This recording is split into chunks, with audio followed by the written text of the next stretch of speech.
Alhamdulillah, wassalatu wassalamu ala rasulillah, amma ba'd. Assalamu alaikum wa rahmatullahi wa barakatuhu, brothers and sisters. Welcome back. Assalamu alaikum. Assalamu alaikum. Assalamu alaikum. It didn't sound right. I said assalamu alaikum. It didn't sound right. It sounded like you said assalamu alaikum. Let's let the viewers decide what I said. It sounded like you said it. No problem. Okay. So, brothers, give salam as well, inshallah. Assalamu alaikum. Assalamu alaikum. You say assalamu alaikum. Assalamu You say assalamu alaikum. You say bil fatha. Subhanallah, mubtada. Go ahead, carry on. Wow. You said mubtada. No, Mubtada. Mubtada. Marfu'. Assalamu alaikum. Okay, so back to the topic. Well, guess what? I haven't even told them the topic yet. So, today's episode, inshallah, is going to be on the topic of why aren't people in the UK taking knowledge seriously? Why are people not seeking knowledge when, you know, there are plenty of classes that happen in the UK up and down the country? So why is it that you, watching this right now, why is it that you aren't taking knowledge seriously? So, Imran, you want to start us off, inshallah, with the importance of knowledge and, or maybe how are we going to do it? Alhamdulillah, wassalatu wassalamu ala rasulillah, amma ba'd. So, the reason why I kind of requested for this to be the topic of discussion is because after class today, I had a little discussion with Ustadh Abdul Rahman. And it was quite an upsetting discussion, you know. Obviously, he came and he was just generally expressing his grief for the situation of the brothers and sisters in the UK, those who are attending classes, right? And what he said was basically, mashallah, we've got an increase of people who come and they sit in the class. But he said, sitting in the class, you being present in the class doesn't mean that you're seeking knowledge or studying. It was deep what he said. He said, how you know a person is learning is when you teach them something, they go back home with it, and they come back with it the next day. And wallahi, that's powerful, because if you think about how many people go to class, wallahi akhi, every day they're taking on information, they're going home with it, and they're forgetting what was taught the next day, and coming back having not understood the previous class or having forgotten the previous class. So from his perspective, you know, he was feeling a lot of grief, because he's like, he's been teaching, mashallah, Allah back for over a decade. But, you know, he's had, a long time, right? And he's had a solid group of, you know, students who've been coming to his classes regularly for about 2-3 years, especially over the last year. And he was saying that, you know, mashallah, not to belittle anyone's efforts, like, Allah, right, people are really putting in a lot of effort, but at the end of the day, it's nowhere near what it needs to be. You know, people need to be memorizing. And it was sad because, you know, and this personally made me feel like very, very, very, very, like bad, like, and ashamed of myself. He was like, look, I don't have one brother out of all the brothers that I've been teaching who's fully memorized this. I was looking at myself like me, like, alhamdulillah, I'm at the end. I've almost finished it. The Mutun Talib al-Ilm, the first level. Basically, this is a syllabus of books that a student of knowledge studies, okay?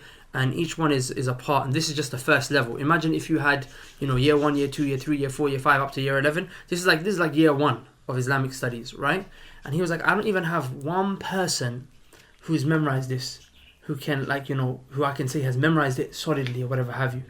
And I was like, wow, to be honest, even me. Do you see what I'm saying? And yeah, man, it was wallahi, he was really upset, man. He was really, really upset. And I really feel for him because, like, he's a person who sacrificed a lot, man. Like, people don't know the sacrifices that he's put, you know, with regards to, you know, his, finances and family and whatnot. Like, a lot of people don't know, but Allah barak, his kids are studying in Egypt, mashallah. You know, he's mentioned it a few times on camera and whatnot. You know, but not many people know that he's away from his kids. Like, alhamdulillah, they're safe and they're with family and they're studying and they're benefiting. But for a father, you know, like, you're away from your kids, and the only reason you're away from them, and you go back and see them regularly, but the only reason you're away from them is so he can teach people like us, right? So he can teach us.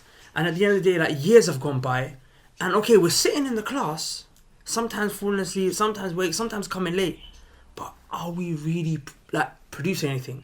So for him, it's like, I'm planting seeds, but nothing's growing. No fruits are being produced. Yeah, no fruits are being produced.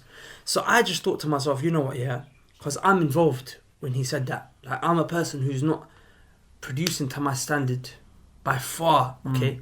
And I don't think anyone else on the table will say, you know, that they're reaching a standard. So I'm saying, like, let's be honest with ourselves, and hopefully it will allow the people to be honest with themselves. And what are the real excuses that we're making? Because the thing is, like, everyone likes the concept of study. I remember there was a brother way back in the day when I just came to the deen, right? Just started practicing. It was in university. A brother came to give khutbah. We all know him. He was one of your old teachers. The brother, you know what I'm talking about? The Pakistani brother? He used to teach you in the Duxi. Okay. So I remember he came to my uni and I just said to him, I said, can you teach me Arabic? He looked at me and he said to me something deep, yeah? He said, everyone likes the idea of studying, but not everyone likes to study. There's a difference. He said, you're telling me I would like to study Arabic, but are you really going to do it? Well, that's true, man. Sitting in the class is the easiest part. The easiest part. To go back home and memorize. To go back home and review notes. And do all that. Like, what is it, brothers, that's holding us back? Let's be honest. Like, what's holding us back? Hey, who wants to go first? Before we go into that, right, I just wanted to mention something because, and I think this is something that Ustadh told us this morning and really added to his grief as well. And it's something which is embarrassing for maybe us or me personally, but it's also a big motivator at the same time. And he mentioned to us that obviously he was in this 10-day dawrah program in Canada where he was teaching, right? And he taught books like Fadl al-Islam and Ta'zim al-Ilm and Qawa'id al-Arba'in, etc.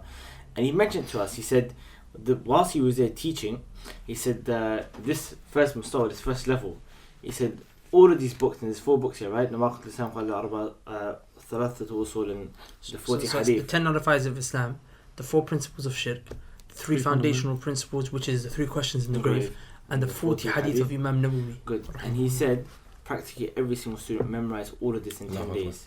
Within those 10 days? Within those 10 days. So one student memorized 40 hadith in 3 days. Wow. And I'm saying, we've been. And remember last time we went, they most of them memorized 40 hadith. Yeah, that's what I was telling him as well. So when we went with Ustadh to Canada, I remember there was a young kid, his name's Hamza. Remember Hamza, right? Yeah. Where he was wearing the hat and everything. And he was 10 years old. Mashallah, he memorized all of the 40 hadith. 10. Wallahi. I think there's a Hafid there who was 5 years old. Mas'ud. He's probably, 7 now or something. Yeah, he's probably 7 now, mashallah. Allah barik. Do you know one of the reasons why that might be, though? Is because, look here, those people don't have classes like we do.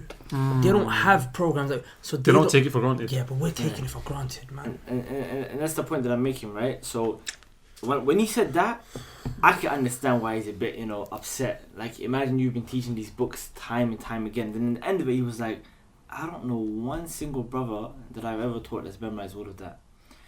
And it's embarrassing because, we've been studying with him for quite some time. And not to mention those that may have studied longer as well, but we only hold ourselves to account for our own actions. But it's like, subhanAllah, you can imagine why he was so upset. Yeah, it's peak, man. Wallahi, it's peak. It's actually proper peak, subhanAllah. He said, sorry, I mean, the point that you mentioned as well, the issue always comes down to the fact that the people, they don't actually honor knowledge. They don't do ta'zim al-ilm. If a person honored knowledge and they saw it to be something which was great, something which was big, something which, everybody wants to hold on to, then everybody would go after it. It wouldn't be a case that you'll sit in a class, hear the stuff, but not actually go out of your way to memorize. But the fact that people don't do that, it shows that they don't honor knowledge in the first place. And it's like you mentioned, it's because there in places like Canada, like, these people, they don't really have mashayikh, they don't really have tulab al-ilm, they don't have students of knowledge, they don't have knowledge like this. Whereas here scholars don't visit them, scholars visit us. We get all of the access. We got ulama that come, we got tulab al-ilm all over, we got durus happening, all of that. And once, it's like they say that, what's that phrase that they always say? Once it's gone. You don't appreciate what you have until it's gone. Until it's gone, right? You know why that's mad? Is because the Ustadh actually said today, he was like, I'm thinking, like, I'm not even being here. I'm actually considering, like, leaving the UK. Like, why am I here? He's like, I've left, my family's somewhere else. I'm here for the purpose of teaching. But it's not happening. But it's not happening. So I will lie, for the first time when he said it, I believed it. Yeah, I'm not gonna lie. I looked at him and it was like, he was very close to making a decision. Because I've never seen him like that before. Because usually I'm like, like, I know Ustadh, he loves the da'wah so much he won't leave. But this time it was kind of like, bro, I've been doing this for a decade now. Like, no one's. And can I just say something as well? Yeah, this is a bit deep, right? So, and where you do find people performing, like in Canada, and even here, to be honest, it's the ones who are in the Somali community. Allahumma barik, like Allah's blessed them. Why is it that our Asians are performing so bad. And furthermore, if I'm going to be honest, yeah, if you look at the Asians, the Bengalis, they perform better than the Pakistanis. Let's be honest, they do, wallahi. In what's like? In terms of memorization, in terms of taking knowledge seriously. Wallahi, good. What did you tell me? So apart from Somalis, you see who? From the Asians, you see who? Bangladeshi. Bengali people, right? Yeah. Did you see a single Pakistani other than... You see them as Hufaz, you see them... Other than Salafi? Do you see a... Two, maybe two others? Three? So like 2 or 3, like compared to everyone Let's who's push there. it to 10. Yeah, but compared But to Bangladesh, well, the Bengali, they came with their families, you know. they bring their wife, their kids. Everything. Their parents and stuff like that, yeah. I don't get it. What's wrong with us, man? I don't like we have a legacy of scholarship, man. Shaykh Hassan Elahi Dhahir, you know, like he was killed for this, man. He died for this. Man. Subhanallah. What am I saying? So I think, like personally, I'll be honest with you, I think one of the biggest reasons is procrastination, man. Not like I remember once we asked Ustadh, you know, what the issue of procrastination had to do with, you know, whatnot. You mentioned like a very, very powerful point. You know, he said again, like you mentioned about, you know, ta'adhim al-ilm. At the same time, you need to value your time. You know, like... So ta'adhim means to honour, yeah? Yeah. To honour, respect, to venerate. Yeah, to honour your time. So if you honour your time, you see it to be something valuable, you're not going to waste it. Same if, for example, someone give you £1,000. You value that money. You're going to be careful. You're going to think, you know what, where should I spend it? How should I spend it? I want to make it last. I want to, you know, make it come back. You know, I want to invest it somewhere where I'll get return on it, etc. You want to just go out and just start... You know, just throwing the money here, they're spending donuts and, you know, like random things, just start buying them and just eat them and then throw them away, stuff like that. You'd buy things which are of value, right? So the same thing, I lost my train of thought. So the same thing with time. So with your time, if you value your time, you know, use it in things where it's like an investment. You'll get that back, for example, knowledge, etc. And he mentioned a powerful point. He was like, you know, sometimes I'll be sitting, like, for example, in the masjid or something, and I'll see brothers just sitting around doing nothing. Literally just sitting around talking away, football, this and that, just wasting their time. You say, like, if only I could take your time. Like, if only, you know, like, you could give your time. Like, if you're not going to use it, you're just going to waste it. You might as well give it to me, kind of thing. I'll make use of it, you know. I'll read 8 hours a day. You're saying, you know, listen, that, whatnot. Like, you know, if you guys are going to spend, like, you know, 7 hours a day sleeping, this and that, whatnot, or like if only there was, like, some sort of way you could take other people's time. Yeah. Some people, bro, it's like, you don't care about your time. You're wasting it. And I think that's one of the biggest things, man. Like, especially, you know, these days with social media, I know a lot of brothers, even brothers who, like, you know, they're promoting khair and stuff like that, but they just spend so much time wasting it on social media. Even though, cool, you're doing da'wah, and, you know, if you went on your iPhone, if you have got an iPhone, you go to the battery section, you press the little clock, it'll tell you exactly how much time you spend on Snapchat, on Instagram, on Twitter, on all of these social medias. Cool, you're tweeting little, you know, quotes and this and that, but at the end of the day, is your time more beneficially spent doing that, and all that time you spend, you know, scrolling your feed and, you know, this and that and whatnot, and or studying, pull out a video, watch the video, take notes, which is more beneficial at the end of the day? And among that, even like stuff like watching football and playing games and this and that and whatnot, it is a waste of time.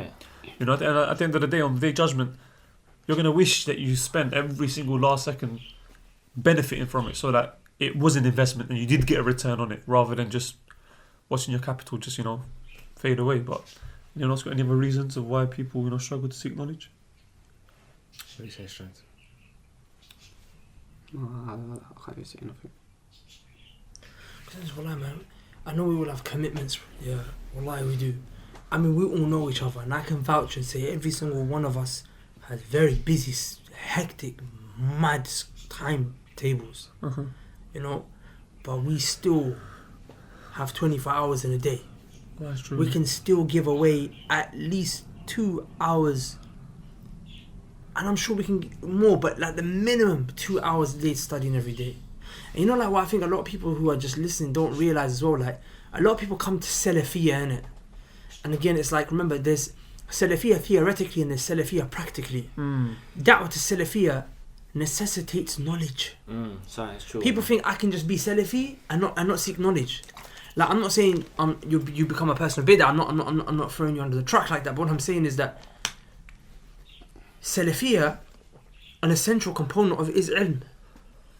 Again, if we study this book, when we study at the beginning, what does the Sheikh say? What are the 4 things that are obligatory upon every single person to know? The first of them is what? Al-ilm, wa ma'rifatullah, wa ma'rifatu nabiyh, wa ma'rifatu nabiyh, wa ma'rifatu din al-Islam bil-adillah. To have knowledge of Allah, knowledge of the Prophet alayhi salam, and knowledge of this religion with evidences. That's the first thing. You want to be Salafi. You really want to be on the path of the Prophet ﷺ and the Sahaba. This is Salafiyyah. And you know what the sad thing is? Wallahi, man, I'm talking to myself here. Like, this is year 1 in school. This is the equivalent to year 1 in school. This is like, what do you study in year 1? 1 + 1 = 2. Your times tables, right? This is that, man, in the religion. This is not for scholars. This is not for students of knowledge. This is for the general mass. Every single Muslim walking around should have 40 hadith Nawawi memorized. Everyone should have it memorized. Everyone should have Nawaqid Islam memorized, or understand it and learn it to a very, very good level if you're not going to memorize it. But to me, this is something that we should all have, man. And personally, I don't know, man. So the other thing you mentioned as well, on it, yeah. I personally believe this is a big thing. You mentioned that everybody likes the idea of studying, but nobody really wants to study. And the reason why that comes down to is Allah subhanahu wa ta'ala said to the Prophet sallallahu alaihi wasallam, "Inna sanulqi alayka qawlan thaqila," that we're going to send upon you a heavy word. Meaning that this religion, this deen of Allah subhanahu wa ta'ala, the kitab of Allah and the sunnah of the Messenger sallallahu alaihi wasallam, it's something which has a lot of weight to it. It's not something that anybody can easily take. And even I know that as well. Sometimes when I'm at home and I open up a book and I say, let me start reading. And sometimes I find like within the first page, I'm just feeling so sleepy, so tired. And that's where I actually realized that, wallahi, this religion is difficult. To attain its knowledge, there's a path you have to tread. You have to literally, like sometimes I'm sitting there and I'm like, let me just punch myself and see if it'll keep me awake. Shaitan comes to you differently when you're trying to seek knowledge. But it's difficult. And I think that's a big thing that a lot of people, they overlook. And people, they still, when I wave that flag, I'm studying, but in its essence, you like the idea of you studying. You like the idea of you having books. You like the idea of you attending classes. But are you really studying? No, because it's difficult. And you know what it is? And sometimes it's just good to be honest with yourself, because it's true, not every single person is made out to be a student of knowledge. Not everybody can take that path. Some people be students, some people they be engineers, some people be doctors. There's different but paths. At least the basics. I remember that class when everyone asked, basics. When Ustadh asked everyone, he said, "What's the Prophet's name?" Okay, everyone knows his name, Muhammad sallallahu alaihi wasallam. Huh? We'll play the clip to them. Yeah. Well, just mention what it is first. He asked, "What is the meaning of La ilaha illallah? What is the Prophet sallallahu alaihi wasallam's name?" No one could answer it. Play the clip, inshallah. Abu Sufyan responded by saying he's from a very high lineage. From amongst us, the way we see him is he's a prophet, he's an individual who has a high lineage. His nasab is good. So Abu Sufyan, who wants to find any way to tell the people not to follow the Prophet, even he admitted that the Prophet ﷺ was from a great lineage. Alayhi salatu wasalam. His name is, what's his name, Zakaria? Prophet, I want 5 names from you. Muhammad ibn Abdullah, ibn Abdul Muttalib, Hey. ibn Hashim, Hey. ibn Kilab. Hey, 5. Hey, what's the Prophet's 5 name? Count as much as you can. Okay, what about you? 5. Hey, what about you? 5. Hey, what about you? Hey, what about you, Al-Samid? Okay, Muhammad? Hey, Muhammad ibn Abdullah, hey. Yeah? Ibn Muttalib. Ibn Abdul Muttalib. Abdullah is Abdul Muttalib's father. Hey, akhi, what is it? Muhammad? Hey, what's it? Muhammad ibn Abdullah, hey. Ibn Abdul Muttalib. Ibn Hashim. Hey, Ismail. No, Ismail, behind you. Hey, Muhammad? Yeah. Sorry, Ismail, your little brother. Karen, hey. Your name's Ibrahim, sorry. Yeah? Hey, Muhammad? Muhammad ibn Abdullah. Muhammad ibn Abdullah. Muhammad ibn Abdullah. Hey Sa'ad, count 10. 10. Hey Imran, you looked, so you count 10 inshallah, since you looked. Just look 10 then, no problem. Rasulullah, 10 names. Hey, تفضل أخي. 5. محمد ابن عبد الله Hey, ابن عبد المطلب hey. ابن هشام Ibn Hisham. ابن عبد المناف Abdul Manaf. Hey. Hey Muhammad. Muhammad ibn Abdullah. Muhammad ibn Abdullah ibn Abdul Muttalib. Ibn Hashim. Ibn Abdul Manaf. Ibn Kilab. Hey, what about you? Muhammad? Hey, don't look. Don't look. But it's right in front of you, right? It is? No? Hey, yeah. Muhammad? Hey, yeah. Ibn Abdul Muttalib.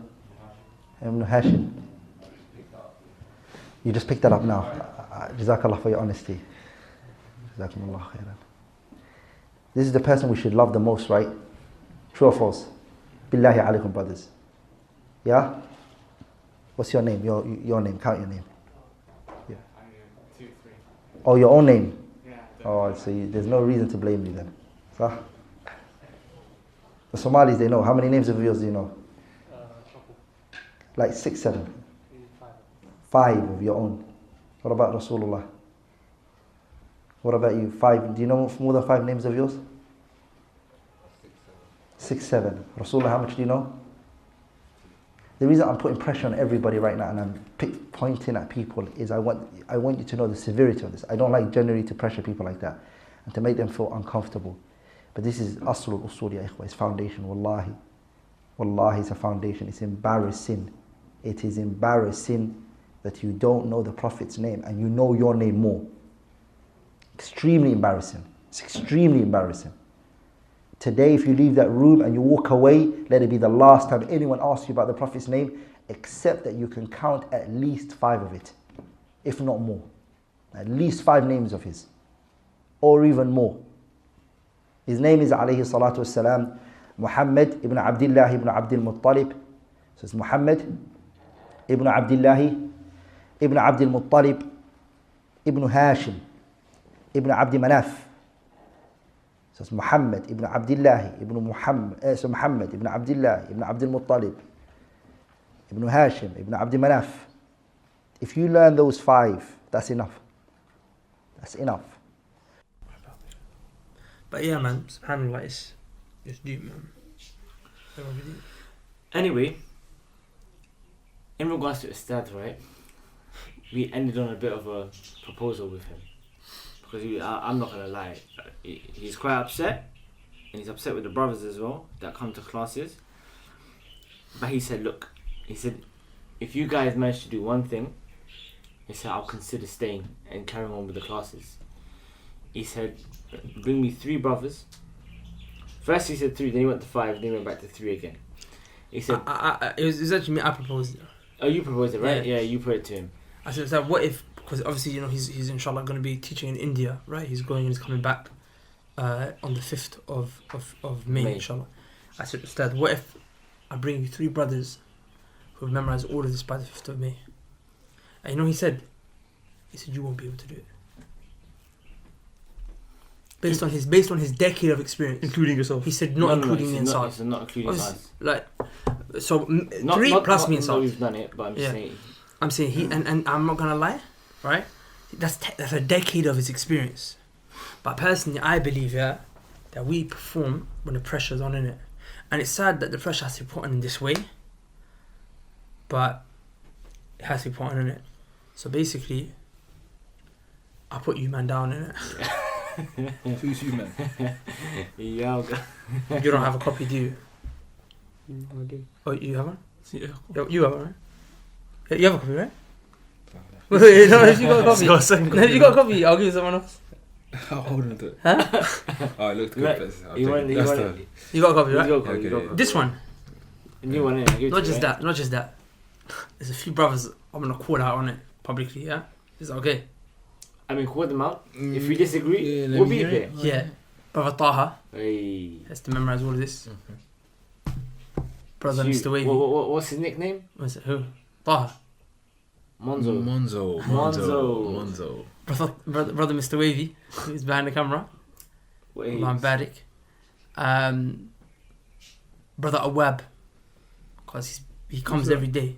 The Sudanese brother, man. Oh yeah. If you recognize him, you see him. He comes. This guy's coming every day. Allah Barik, right? And brother Najibullah, Najib Bhai.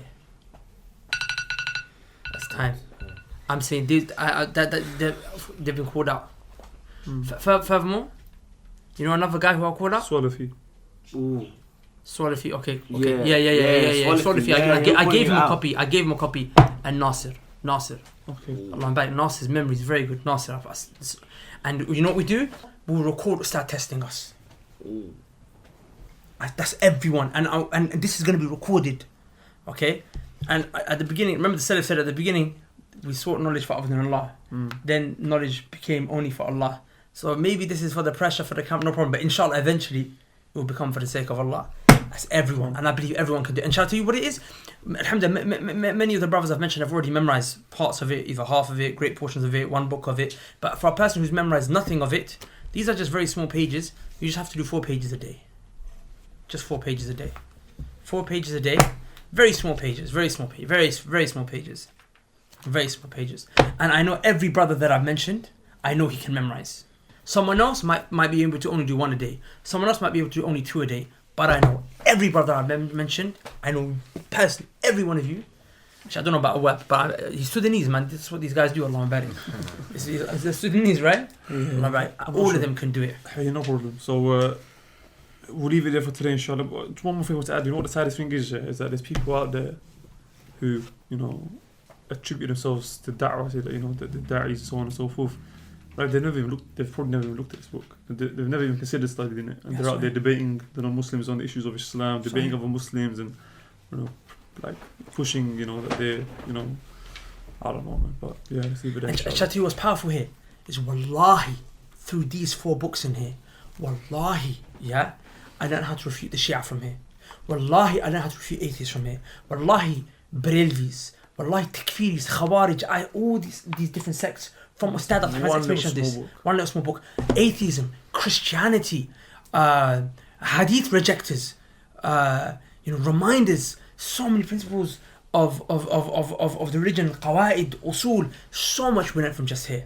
Wallahi, the other day I was given a lecture on atheism and I took one small tiny benefit from Sheikh Muhammad ibn Abdul Wahhab and his Usul, and everyone was did you see on how to refute atheism from there? Like I said, I give it to you. Explained it well. Yeah, so alhamdulillah, the point is that I'm saying people take this for granted. Like, do you know why? It's because people only study when they want to refute atheists. Let me just see what the answers are to the atheists. This is an organic, well-rounded, full kind of way of learning. And then once we got this, we get the next level and the next level. And by the way, the last level is Sahih Bukhari, Sahih Muslim. Hey, no problem. So let's leave it there, inshallah. And hopefully by the 5th of May, right? So Ustadh lands on the 5th, but we come back to the country on the 7th. So probably 8th, I will set a date with Ustadh to test us, inshallah, because we land back on the 8th, right? That's no problem. Assalamu alaikum wa rahmatullahi wa barakatuh. Assalamu alaikum. Hey guys, I really hope that you benefited from that video. Before you go, I want to ask you a really important question. Have you guys ever thought about studying Islam and seeking knowledge? If not, then I want you to reflect upon this hadith of the Prophet ﷺ. The Prophet said that seeking knowledge is obligatory upon every single Muslim. Of course, that doesn't mean you have to be a scholar, but you have to know the basics in order for you to be the best possible slave and worshipper of Allah that you can possibly be. So we decided to provide a solution for this. You see, many people want to study, but they don't have the means or the resources to do so. So we set up an online institute called the Knowledge College, where you can study Islam from the comfort of your own home. So if you want more information on the Knowledge College and you'd like to sign up, go to the link below, check out the website, and hopefully we'll see you on the other side. Assalamu alaikum.